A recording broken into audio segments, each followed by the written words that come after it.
All right, so we got some interesting new data here from Business Insider, which is just giving us yet another data point in this trend that we have been seeing of massively increasing inequality in terms of wealth and income in the United States under our modern capitalist system. As Business Insider is reporting that the top 1% officially have more money than the whole middle class, and this is the first time that this has happened in modern US history. So let's get into some of the details here, and then I will tell you a little bit of my perspective onto why I think this is actually happening. So American wealth is only getting more concentrated at the top, and as Bloomberg first reported, the middle 60% of American households by income now cumulatively hold less in assets than the top 1%, and it's the latest data point in a trend of increasing wealth concentration for the top and stagnation for everyone else. And according to the latest release on the distribution of wealth in the US from the Federal Reserve, as of the second quarter of 2021, the top 1% of Americans by income had an aggregate net worth of $36.2 trillion, edging out the aggregate net worth of the middle 60%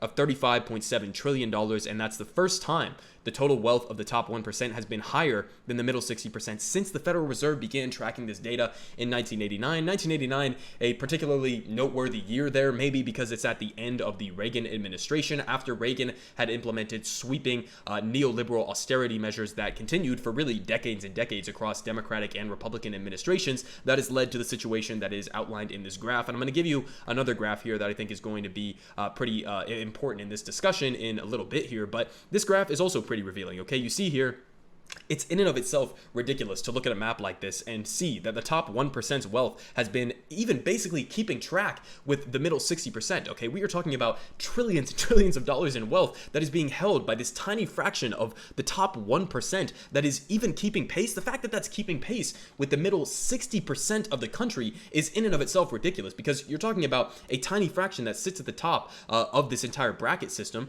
and they are essentially keeping pace with the middle majority of the country. That is absolutely in and of itself absurd, and it's only something that could happen under a capitalist system. But you see here, towards the end, especially over the COVID pandemic, the top 1% has actually edged out the middle 60% for the first time, which again is absolutely absurd and ridiculous, especially as we are in the middle of a pandemic, which the rich have used, as they typically do in moments of crisis, to further expand their control and dominance over the economy. And so they give a little bit of the details on this. So both the top and the middle have added quite a bit to their aggregate wealth since the beginning of the pandemic, as working people have been absolutely eviscerated and destroyed. But the government stimulus and social support packages over the last year and a half have bolstered the balance sheets for the middle class, jolting that pattern of stagnation. And for example, the researchers at Barnard College and Columbia University and Bocconi College say that the expansion of the child tax credit, which delivers monthly checks to parents, quote, represented a historic deviation from the direction of the U.S. welfare state throughout the past 3 decades. So in other words, the welfare state, due to these neoliberal austerity measures that I was talking about under the Reagan administration, under the Clinton administration, under the Bush administration, under the Obama administration, and under the Trump and Biden administrations, this neoliberal austerity has done absolutely nothing but destroy the middle class, destroy the working class. And you see here, when there's even a tiny modicum of an expansion of the welfare state, it reaps massively beneficial rewards, okay, for the middle class and for working class people, as the child tax credit did and as the stimulus checks did, okay? We learned from those stimulus checks that giving people cash directly is the most efficient way of bolstering their economic conditions, okay? That is a fact, and we see here from the child tax credit, I mean, this is what Democrats are currently debating in their $3.5 trillion reconciliation bill. We have motherfuckers like Joe Manchin and Kirsten Sinema and other corporate Democrats who want to water down and further means test the child tax credit, as we are seeing pretty solid evidence here that these are the only things that are keeping the middle class alive in this country, if you even want to still call them alive. And they give a little bit more perspective as to how well the 1% has been doing. So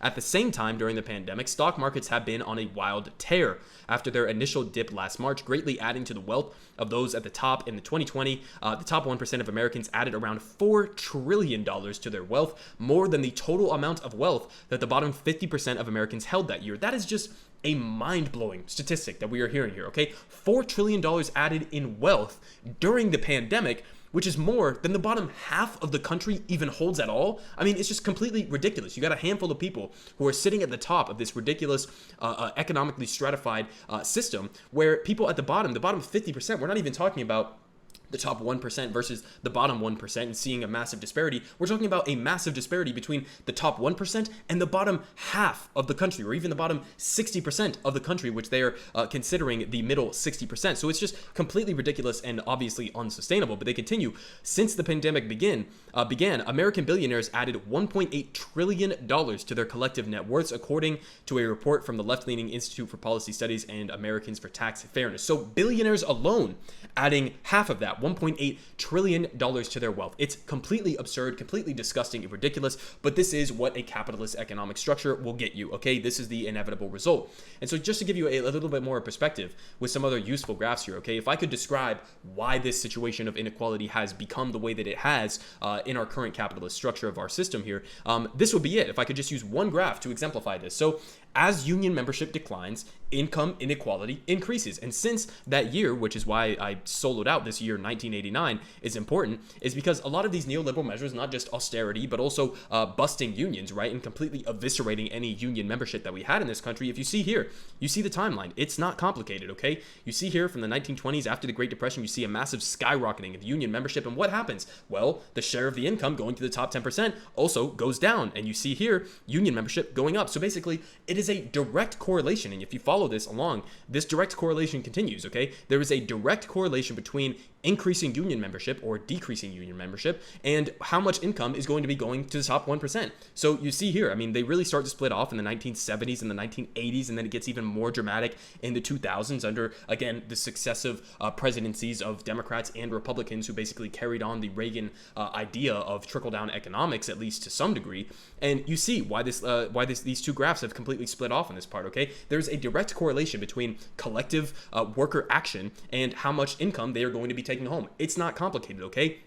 This is why I talk about unions so much. This is why I think union membership is so important in the modern U.S. economy, and this is why I talk about it all the time, is because this is one of the most important factors in terms of reducing income inequality in this country, is becoming a member of the union and then using your collective bargaining power to basically extract concessions from the capitalist ownership class, or in other words, from the top 10% that are without a union going to be running out the back door with all of that surplus value that you have generated as a worker for these companies. And so this is the graph that I think is the defining graph of how this entire situation has come about. But again, just to give you more of a perspective on in terms of how younger generations are doing right now in this country, in the United States, the number one way that people are able to build wealth is by owning a house. Okay, and so you see here, nearly 70% of millennials, according to a 2019 study from rental platform Apartment List, say that they cannot afford a house due to the rising prices. And a recent study by the Federal Reserve Bank of St. Louis Center for Household Financial Stability found that millennials have almost 35% less wealth than would have been predicted from the experience of early generations at the same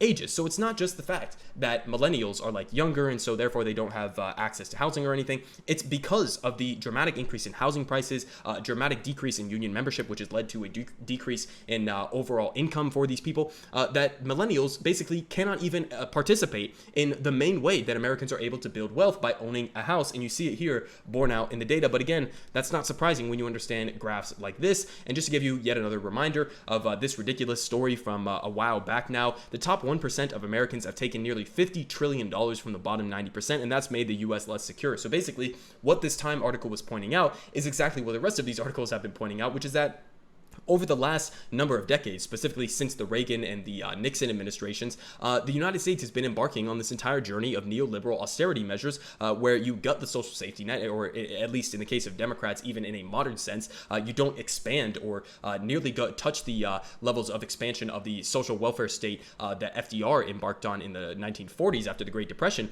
And you basically implement neoliberal austerity, and you give tax cuts to the rich, or as the Democrats are doing right now, you refuse to raise taxes on the rich to a sufficient standard. And so this is the result that is inevitably going to come from that. You are going to end up with a situation where the middle class and working class people are completely eviscerated, and the top 1%, the richest billionaires and millionaires within the country, are going to be walking out the back door with all of the money. So it's completely ridiculous and obviously unsustainable system, but this is the inevitable result of a runaway capitalist system that has entirely captured and corrupted the United States of America.